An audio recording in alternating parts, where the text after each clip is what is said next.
on vous présente les étapes des soins infirmiers post-opératoires en ophtalmologie. La première étape consiste à l'hygiène des mains, en désinfectant les mains et en portant des gants propres.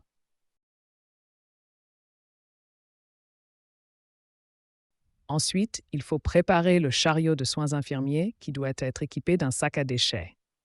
On rassemble le matériel nécessaire, incluant des compresses stériles, des rubans de sparadrap, du coton, du sérum physiologique et les traitements collyres nécessaires selon le cas. Avant de démarrer les soins, il faut expliquer au patient le déroulement des soins et il faut rechercher son consentement. Si le patient porte un pansement ancien, il faut avant tout l'enlever et le jeter dans le sac à déchets. Ensuite, on va laver l'œil. Patient avec tête renversée, regarde vers le haut et en arrière.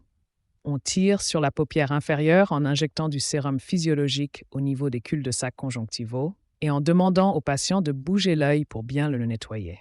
Il faut prévoir des compresses pour absorber le liquide de lavage. Le deuxième temps de nettoyage consiste à nettoyer les cils avec du coton imbibé de sérum en passant du nez vers l'extérieur. Une fois l'œil est propre, on procède à l'instillation des traitements, collyre et pommade.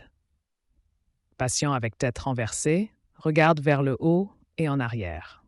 On tire sur la paupière inférieure et on instille une goutte dans le cul-de-sac conjonctival inférieur.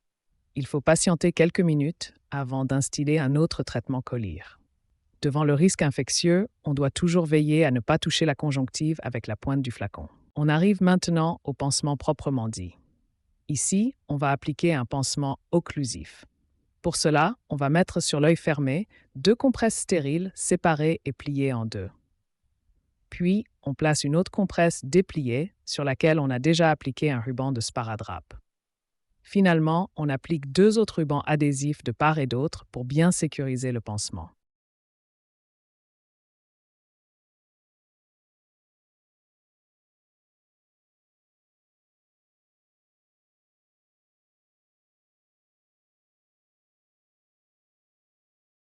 Autres types de pansements peuvent être appliqués selon le cas et selon la préférence du médecin et du patient, tels que le couvre-œil perforé, le pansement oculaire stérile jetable ou le bandeau flottant.